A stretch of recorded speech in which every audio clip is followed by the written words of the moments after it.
Hermanos, buenos días.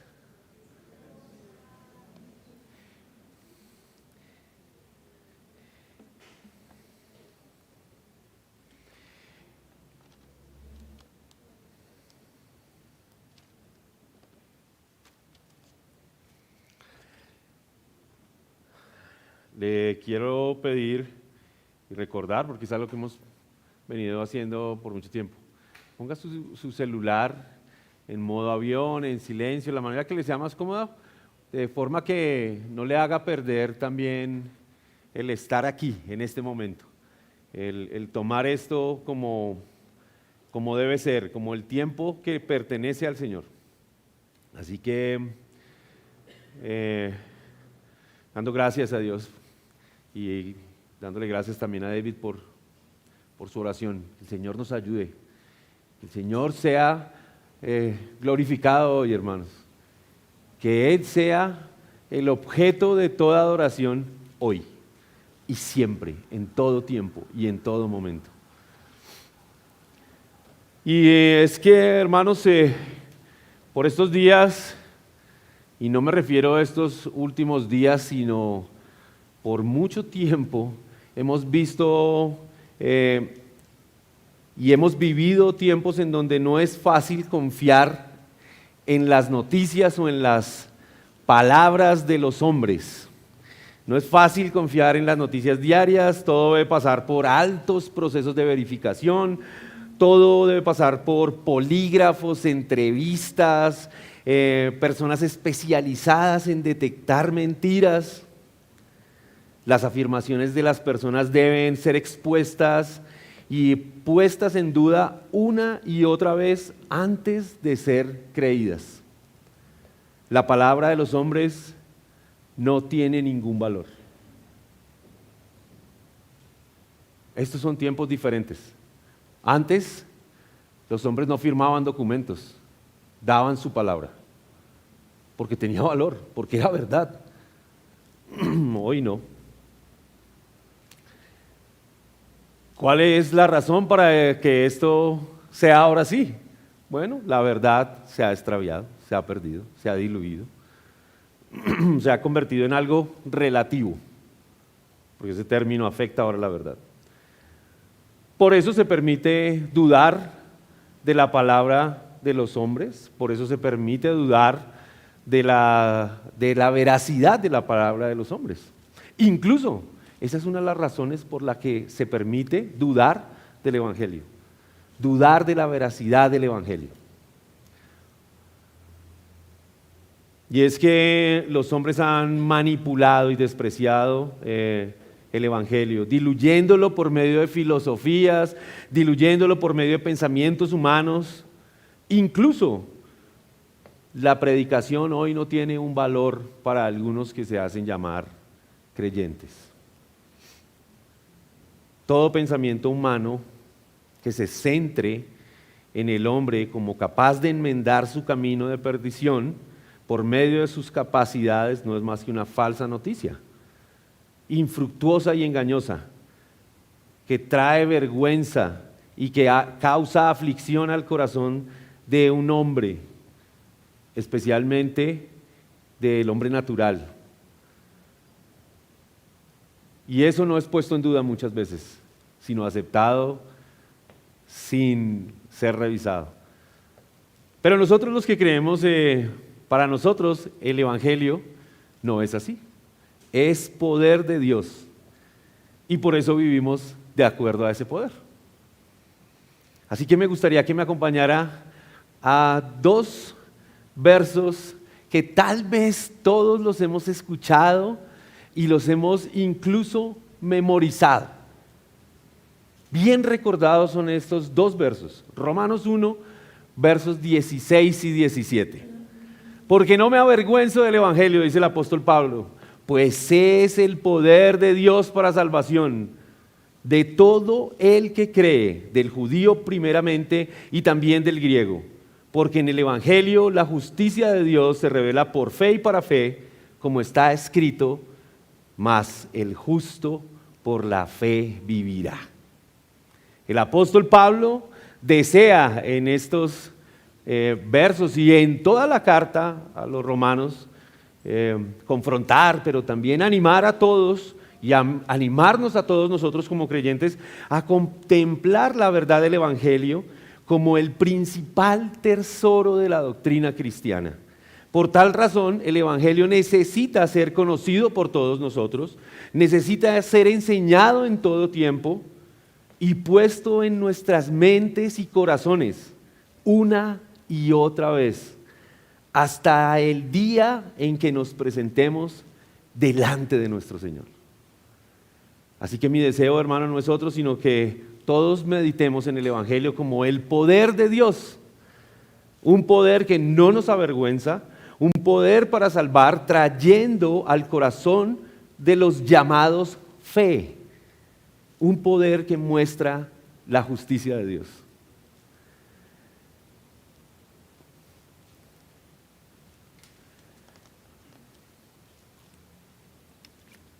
Y dice entonces el apóstol Pablo, porque no me avergüenzo del Evangelio. Pero ¿qué quiere dar a entender el apóstol cuando afirma no avergonzarse del Evangelio? En estas palabras Pablo destaca la importancia de no avergonzarse del Evangelio. En un mundo donde la sabiduría humana y las filosofías terrenales a menudo se valoran mucho más que la fe en Cristo, como el nuestro, incluso como nuestros tiempos, podemos incluso sentir presión para ocultar nuestra fe o para minimizar la importancia del Evangelio. Pero Pablo exhorta a estos hombres y nos exhorta por medio de recordar esta carta a todos nosotros a mantenernos firmes y no avergonzarnos del mensaje transformador del Evangelio. El apóstol había sido encarcelado, el apóstol había sido echado fuera de Tesalónica, el apóstol ha sido despreciado en Atenas, ha sido apedreado en Galacia, todo por causa del Evangelio. Y nada de eso lo detuvo en su deseo de continuar predicando el Evangelio. Ni las críticas ni la persecución pudieron callar esta causa, la causa de Cristo, como él llama.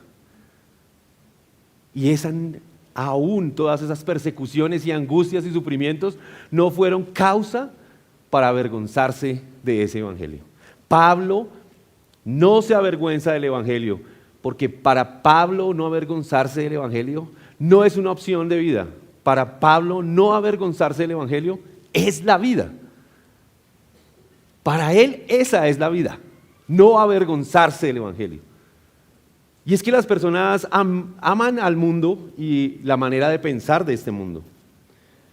Y por eso no se avergüenzan de hacer lo que hacen. Y por eso viven de acuerdo a lo que este mundo plantea. Pero Pablo está llamando a los creyentes en Roma y a todos nosotros a vivir de acuerdo a lo que creemos y a no tener temor de hacerlo a pesar de todo lo que esto implica.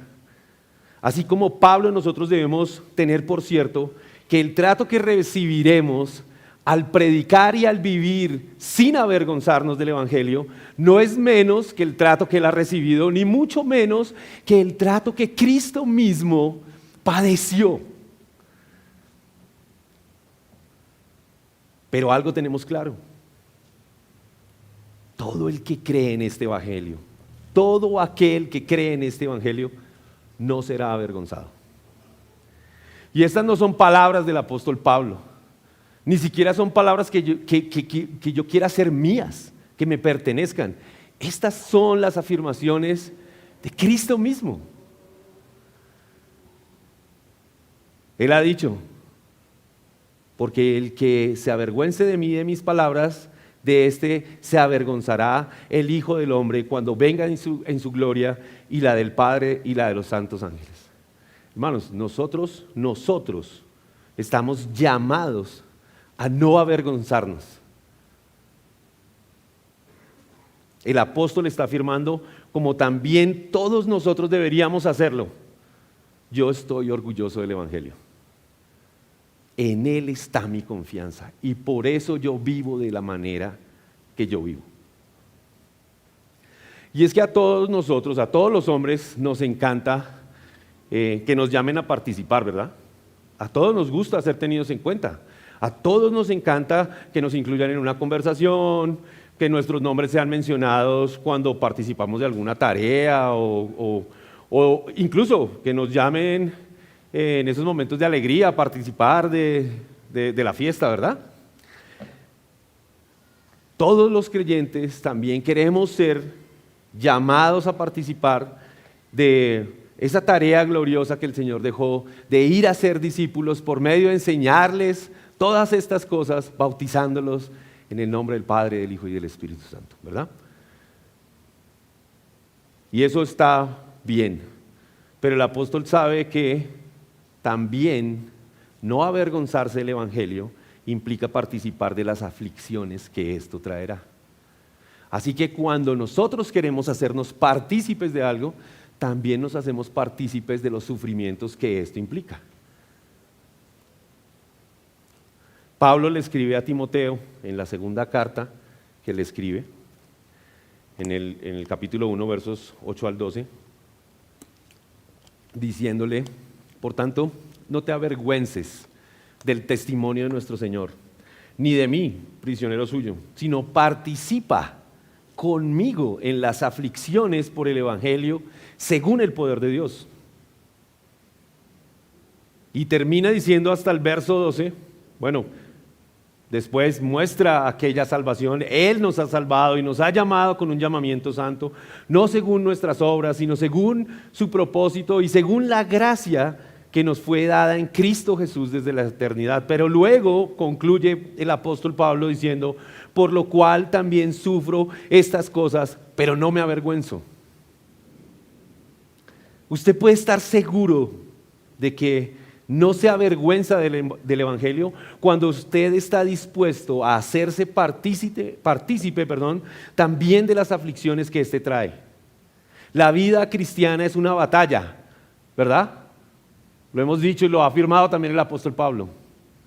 No es un paseo, no es algo que debamos tomar a la ligera, es una confrontación. Y en esa confrontación, los padecimientos de Cristo también se hacen nuestros. Y los recibimos con gozo, por la convicción que hay en nuestro corazón.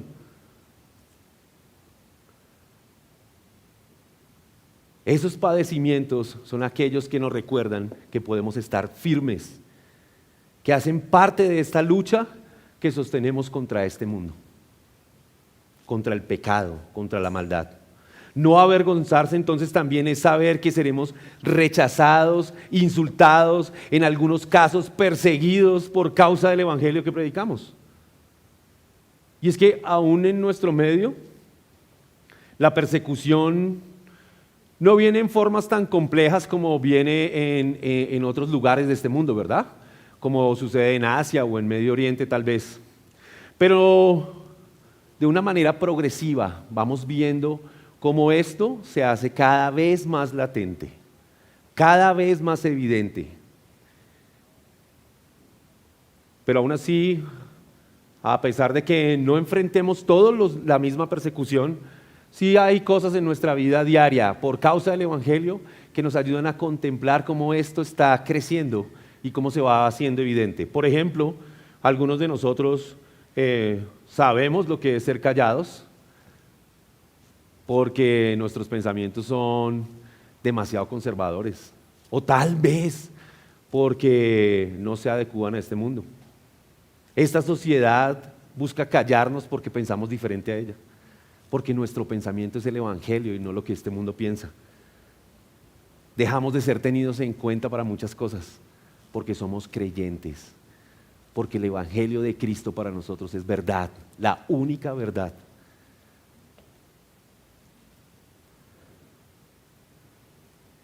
Hermanos, es bueno que entendamos que estos sufrimientos tienen su razón, deben tener su razón principal en el Evangelio y no en nuestras propias opiniones.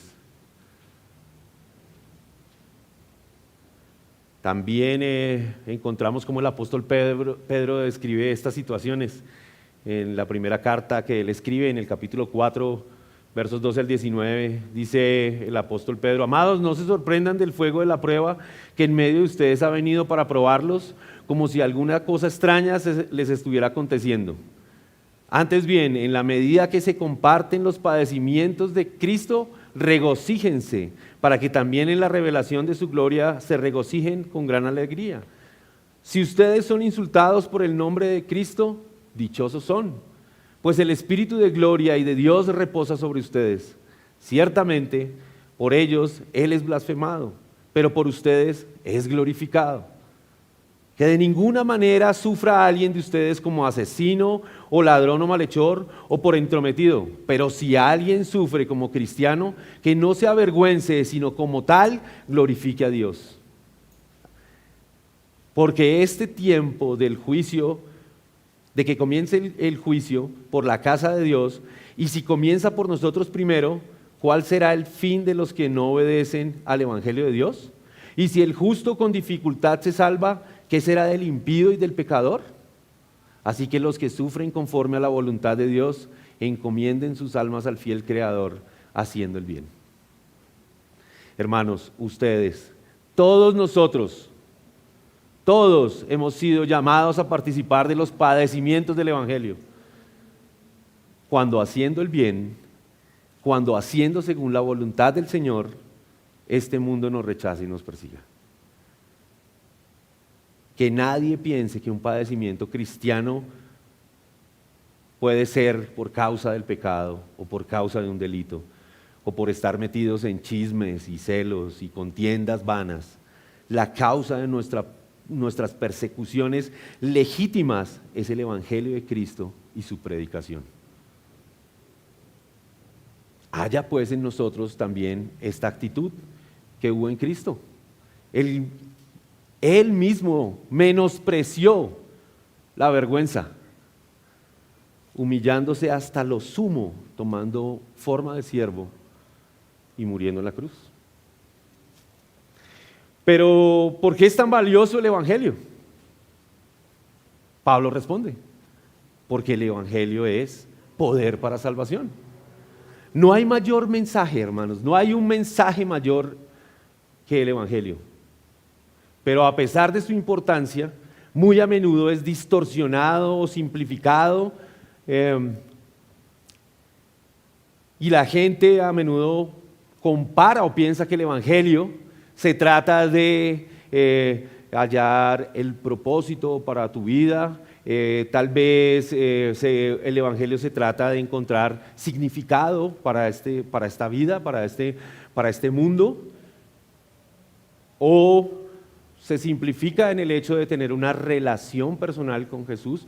Y aunque algunas de estas cosas evidentemente no son malas en sí mismas, no dan en el punto de lo que el Evangelio realmente es.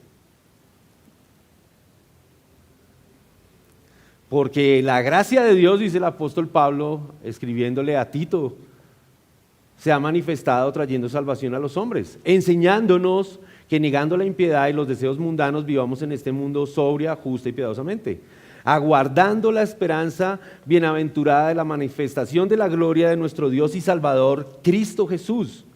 Él se dio por nosotros para redimirnos de toda iniquidad, para purificar para sí un pueblo para posesión suya, celoso de buenas obras.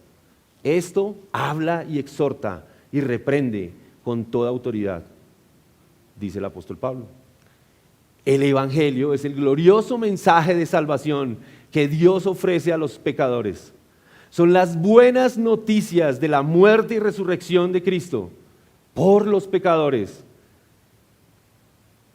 El anuncio de los eternos beneficios que recibimos por gracia. Un mensaje simple, pero de profundas implicaciones. Una gran noticia que presupone una mala noticia, una terrible noticia. Dios salva a pecadores gratuitamente de la condenación eterna, de una condenación que no podemos salvarnos por nuestras propias fuerzas. El Evangelio es la buena noticia porque nos expone ante esa mala noticia. porque nos revela ante esa mala noticia. Usted y yo somos parte de esa mala noticia sin Cristo. El problema es muy serio, hermanos. Dios es santo, Dios es justo y nosotros no. Pero cuando llegue el final de la vida estaremos delante de Dios, unos y otros, y seremos juzgados. Y al ser juzgados deberíamos reflexionar previamente de ese juicio y pensar cómo queremos llegar hasta allá, cómo queremos llegar en ese momento, de qué manera quisiéramos llegar. Y digamos que al ver esto hay tres alternativas.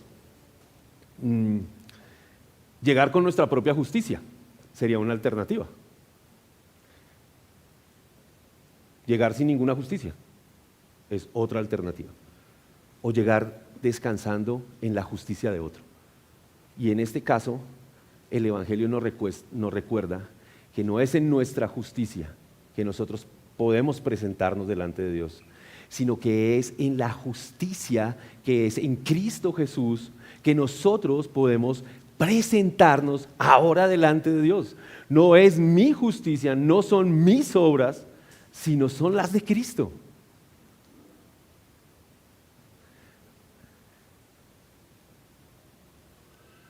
¿Dónde radica el problema para los romanos? Pablo ha venido diciendo, la ira de Dios se revela desde el cielo contra toda impiedad e injusticia de los hombres que con injusticia restringen la verdad.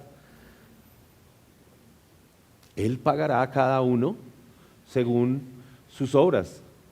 Pero ¿cómo puede hacer alguien bien? ¿Cómo puede hacer alguno bien?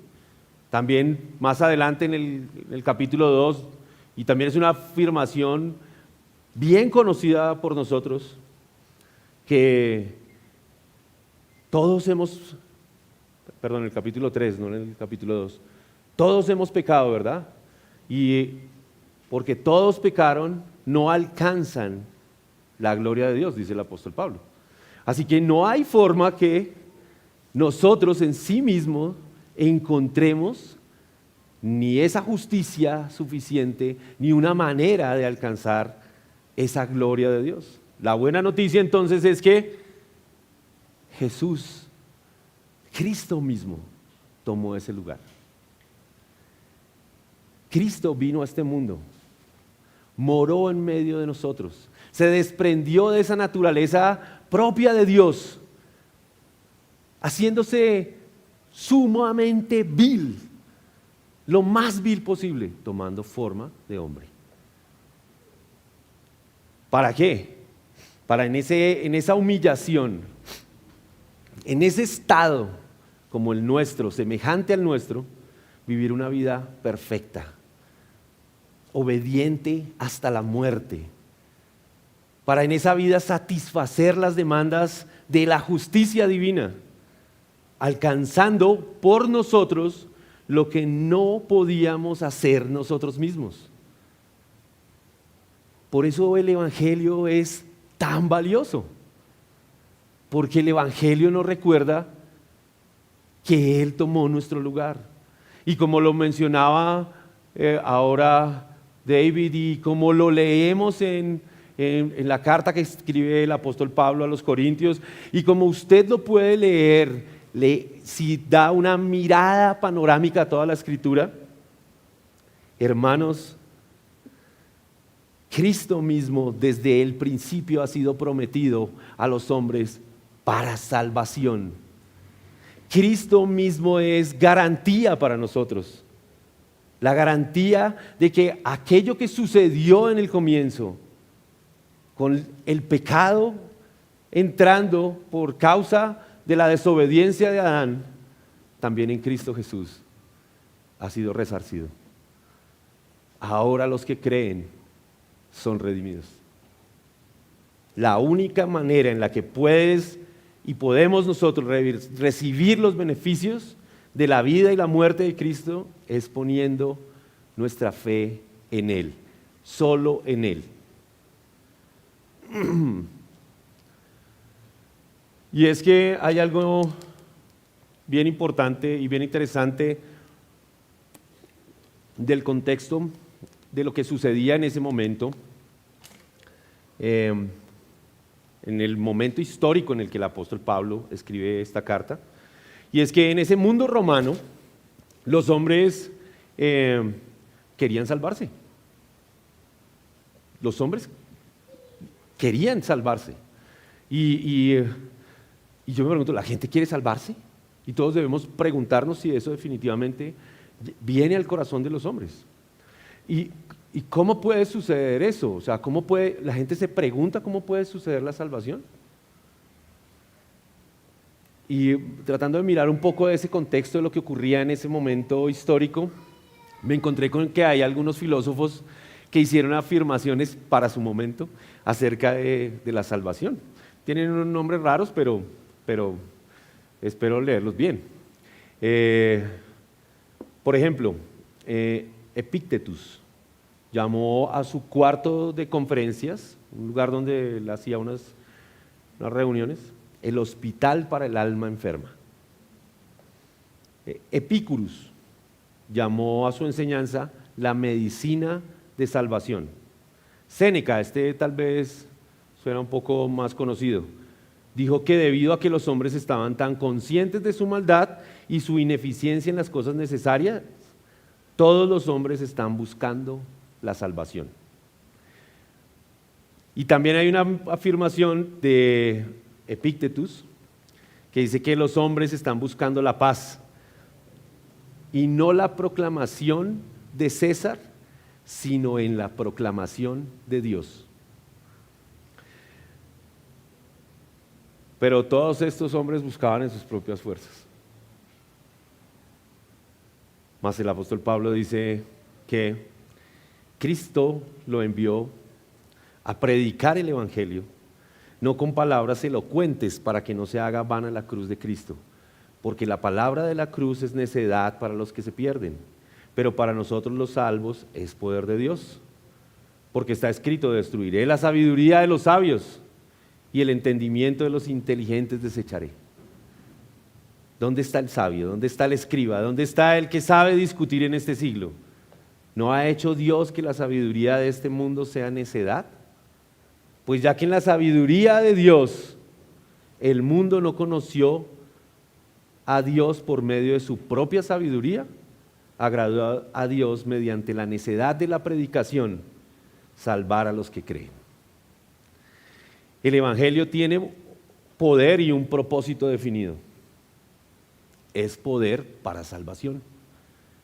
Pablo atribuye aquí ese poder principalmente a la palabra predicada y asegura que Dios mismo le ha otorgado esa virtud salvífica.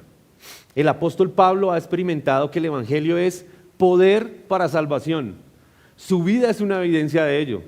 Todos nosotros, si en realidad creemos en Cristo, experimentamos en el evangelio ese poder para salvación. ¿Cómo? Por medio de la predicación. Y debe hacernos sentir a todos nosotros gran gozo en nuestros corazones, comprender y entender que esa capacidad no se atribuye a nadie, a ninguna clase de obra humana, ni mucho menos a una revelación secreta. Todo esto se le atribuye a la gracia divina de un Dios compasivo, de un Dios grande en misericordia, que extiende para los suyos ese favor inmerecido. Aún así, esto también doy y trae aflicción a nuestras almas, al observar cómo algunos entre nosotros rechazan deliberadamente ese poder de Dios, alejando de sí mismos la mano poderosa de Dios extendida para traerles libertad. Pablo ha experimentado que el evangelio es poder para salvación. Y todos nosotros, si en realidad creemos en Cristo, experimentamos ese poder Y Él es ese poder el que trae a nuestros corazones esperanza de salvación, esa seguridad en Cristo que nos permite no avergonzarnos del Evangelio, sino vivir conforme a Él. Pero no podemos pensar que esta obra de gracia está en los hombres, sino que más bien Dios usa a los hombres como herramienta, pero esta obra solo puede ser realizada por el Espíritu Santo, aquel que inspiró la palabra misma, la escritura misma, y el único que puede obrar en el interior, en el corazón de los hombres. Es por medio de Él que son alumbrados nuestros ojos e iluminados nuestros corazones para poder creer. Es por medio de la palabra que el poder corre como un manantial dentro nuestro, que sacia el corazón, que libera al cautivo, que trae una libertad que nos permite ahora correr sin ningún peso, quitarnos de encima el pecado hacia nuestro Salvador. No avergonzarse del Evangelio, hermanos, además de creer, es también proclamarlo y vivirlo. Pablo vive para el Evangelio y todos nosotros deberíamos hacernos esa misma pregunta. ¿Nosotros vivimos para el Evangelio, por el Evangelio, sin avergonzarnos de él? No es simplemente una filosofía o un conjunto de enseñanzas o de ideas religiosas. El Evangelio es el poder divino de Dios mismo para traer salvación a los corazones de los hombres, para liberarnos, para restaurar la relación que se había roto por el pecado con Dios y para otorgarnos una esperanza de vida eterna. Pero ¿a quiénes les es otorgada esta esperanza?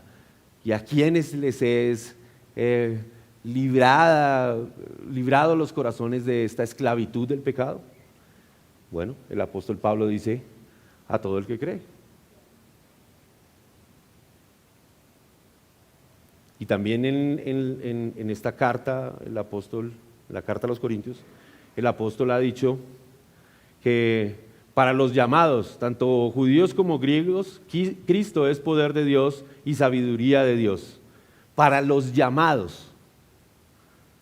Así que hay un grupo de hombres para los cuales esta salvación viene por medio de la fe. Y en palabras sencillas, el apóstol lo que está afirmando es que este evangelio es poder para salvar sin consideración de raza, lengua o nación, que no hay impedimento para alcanzar esa salvación a causa de su nivel de educación, su nivel social o su cultura. Pero no se trata de pasar por alto la condición única de dicha gracia, y es que es para todo aquel que cree, aquel que tiene fe.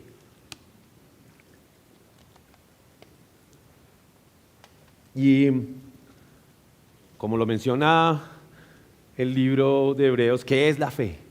Es pues la fe, la confianza, la seguridad, la certeza, la convicción de lo que se espera, ¿verdad? Hermanos, la fe es entregarse en los eternos brazos de aquel que es el autor y consumador de esta obra. Es estar seguro de que por su sacrificio nuestros pecados son perdonados. Nuestra deuda está cancelada. Y ahora nosotros somos participantes de la familia eterna de Dios por medio de Cristo Jesús. ¿En verdad el Evangelio es presentado a todos para salvación? Sí. Sí es presentado a todos para salvación, pero no en todos aparece el fruto digno de esta salvación. Esto solo ha ocurrido y ocurrirá con aquellos que, como se menciona, son llamados a participar de la fe. También lo dice el apóstol Pablo en la carta a los Romanos. Por la fe tenemos paz para con Dios. por medio de nuestro Señor Jesucristo, por medio de quien también hemos obtenido entrada por la fe a la gracia en la cual estamos firmes. Y nos gloriamos en la esperanza de la gloria de Dios, y no solo en esto, sino que también nos gloriamos en las tribulaciones, sabiendo que la tribulación produce paciencia, y la paciencia carácter probado, y el carácter probado esperanza, y la esperanza no desilusiona, porque el amor de Dios ha sido derramado en nuestros corazones por medio del Espíritu Santo que nos fue dado.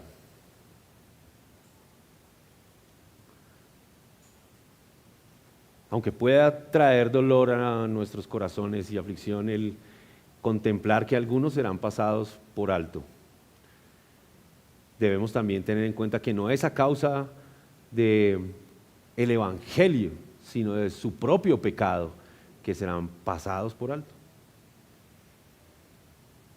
El Evangelio produce un llamado irresistible para aquellos que han de ser justificados, pero para otros solamente produce condenación, muestra y les exhibe el pecado y muestra la rebelión que hay contra Dios. Debemos decir que no es por causa, afirmar que no es por causa del Evangelio. No es que el Evangelio es ineficaz en ellos, no. No se trata de que ese poder no pueda con esa incredulidad, no. Es en la sabiduría de Dios que Él da fe, y esa fe produce estas obras que relataba el apóstol Pablo.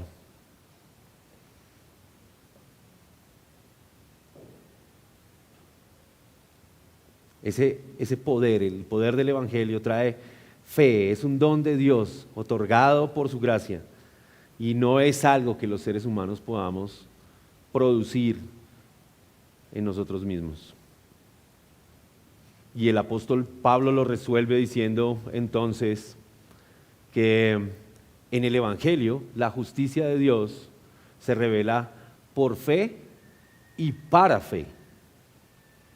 Y en cuanto a esta afirmación, hermanos, en primer lugar es importante entender a qué apunta el apóstol Pablo a mencionar la justicia de Dios, o qué entiende el apóstol Pablo, qué da a entender el apóstol Pablo de qué es la justicia de Dios. La justicia de Dios se refiere a su carácter, a su naturaleza.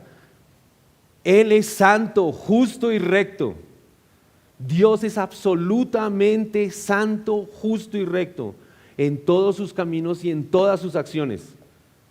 Y como seres humanos nosotros somos pecadores y estamos separados de esa justicia de Dios debido a nuestra naturaleza caída.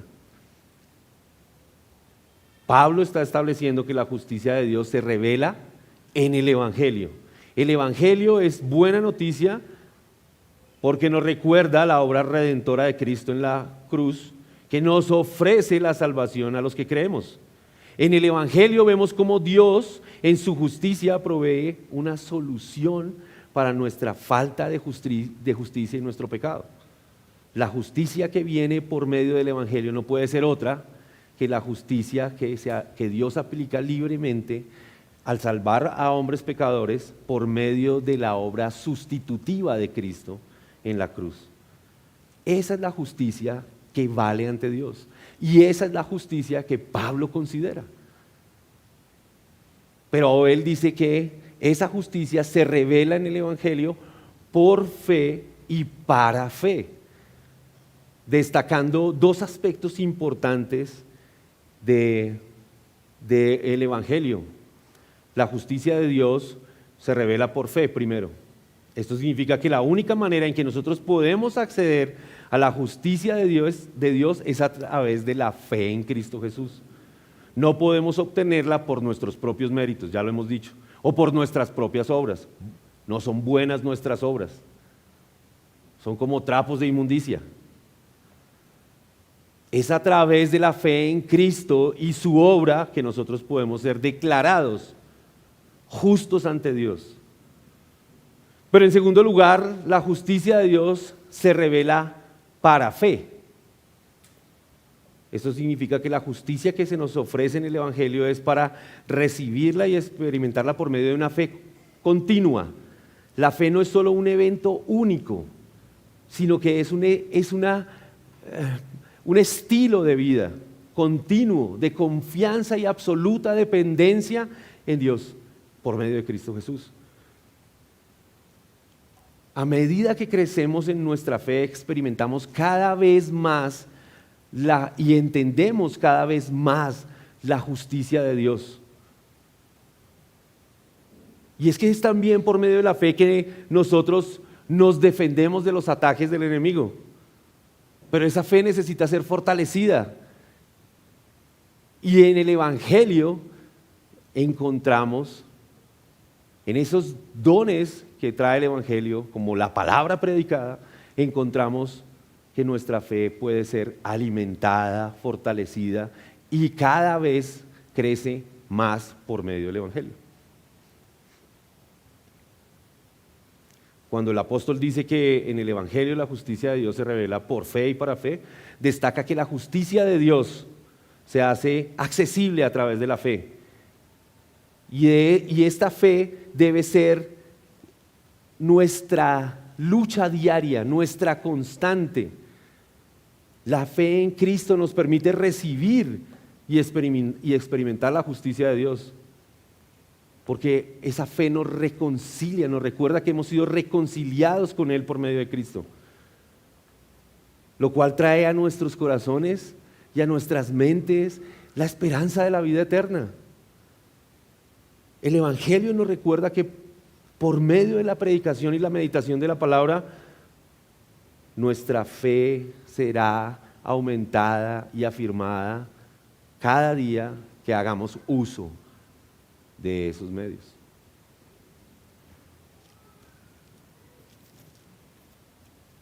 Pero el apóstol termina este texto recordándole a todos los creyentes en Roma una mención al profeta Habacuc, que se cita otras veces más en el Nuevo Testamento y que tiene un énfasis claro para la vida cristiana. Dice Habacuc 2:4: así es el orgulloso, en él su alma no es recta, mas el justo por la fe vivirá. Él está confrontando a los soberbios e incrédulos y la ruina que les vendría, y Pablo lo usó para decir que a la vez la vida de los justos y aquellos justificados, declarados justos en Cristo, consiste y está firmada sobre la fe. Si el Evangelio es poder para salvación y exhibición de la justicia de Dios para que vivamos delante de Él, entonces se hace entendible que solo por fe esto puede suceder, que solo en la fe esto puede descansar.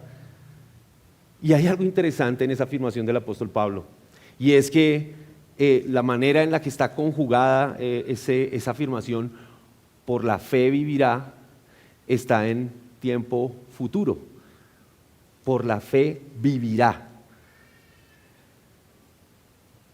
Nada más se utiliza esta idea para indicar la perpetuidad, la eternidad de esta nueva vida a la cual nosotros somos llamados a participar. Se utiliza para afirmar la seguridad también dicha y mencionada en esta provisión, para aliviar la preocupación de nuestras almas mientras peregrinamos por este mundo en donde encontramos aflicción y luchas, pecado, inconvenientes que nos desaniman y nos llenan de dolor, que tratan de hacernos retroceder. Más bien, ahora nosotros por la fe, viviendo dignamente y conforme a ese llamamiento que ha sido hecho por medio del Evangelio, procedemos en medio de este mundo, como peregrinos, con los ojos puestos en la morada eterna, porque además somos extranjeros en este mundo. No es este el lugar en donde moraremos eternamente.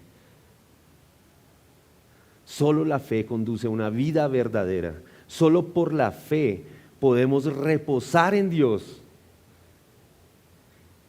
Pero también nos recuerda esa estrecha relación que existe entre el Evangelio y la fe. Esta vida eterna se recibe por fe y el Evangelio produce esa fe para recibir la vida eterna.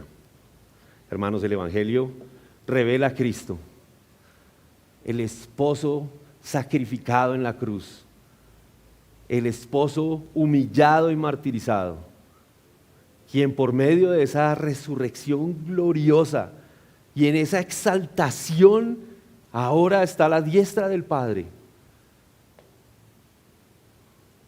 intercediendo por su esposa, la iglesia, aquella que Él mismo conformó y a la cual nosotros hemos sido convidados, invitados por la fe. También nos recuerda que estamos unidos eternamente a Él por la fe y que esta unión trae santidad en el corazón por medio del lavamiento en las aguas de su palabra. Y esto como un objetivo para presentar a esta iglesia, a su cuerpo, a su esposa gloriosa, sin mancha ni arruga, delante del Padre. Una esposa que vendrá a celebrar esas bodas celestiales para no apartarse nunca más de Él.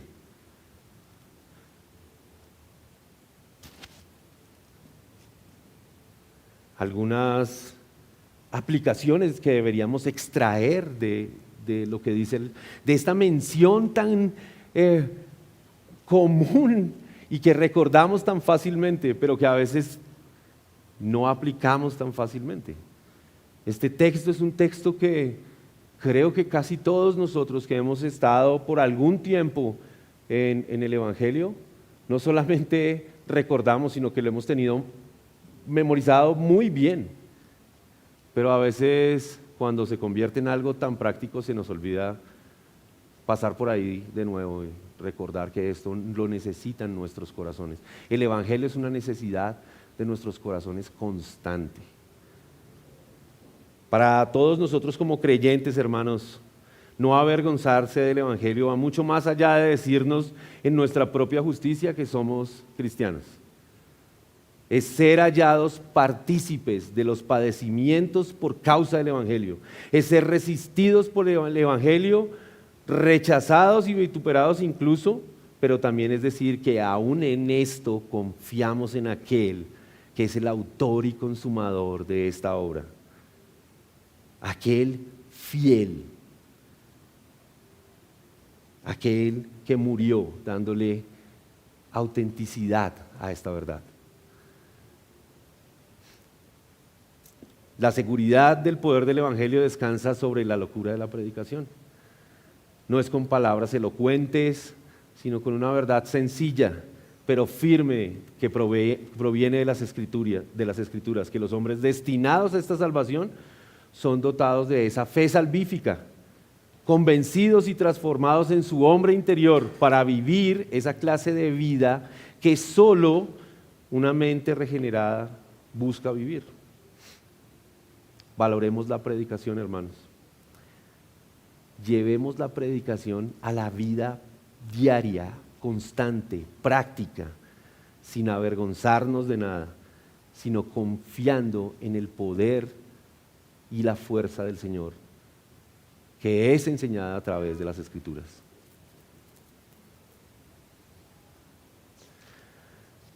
Hermanos,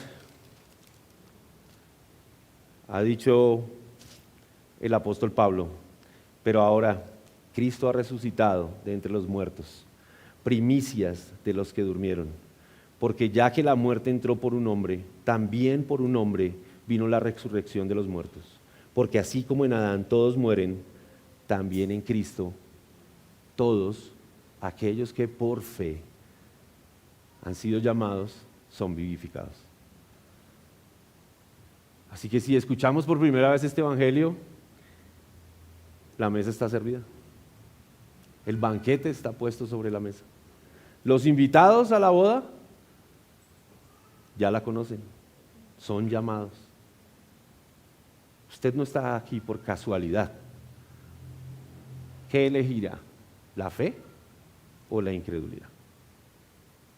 Sea el Señor poniendo en nuestros corazones, hermanos, esa confianza necesaria.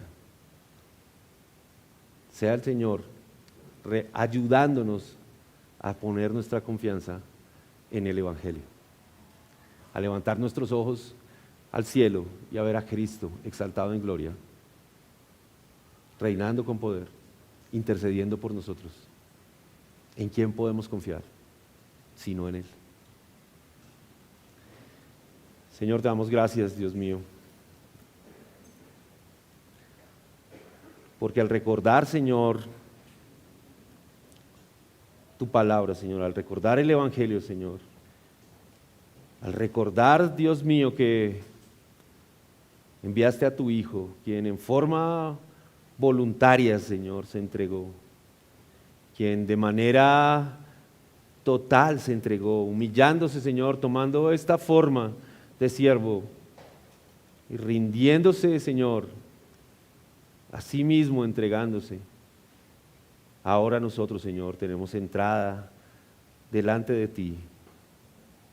Ahora hemos sido añadidos, Señor, a la familia tuya, Señor, a tu cuerpo, la iglesia, para vivir conforme a ese llamamiento que nos has hecho en Cristo Jesús, Señor. Te rogamos, Dios mío, que podamos llevar esta clase de vida que no se avergüenza del Evangelio. Te rogamos, Señor, que nos fortalezcas en nuestro hombre interior por medio de la palabra, Señor, por medio de la locura de la predicación, Señor, para que siendo instruidos, Señor, conscientes, Dios mío, del poder que hay en ella, podamos resistir, Señor, los ataques del enemigo, Señor. Podamos resistir el pecado, Señor, y permanecer hasta el final, con la esperanza gloriosa de la salvación prometida en Cristo.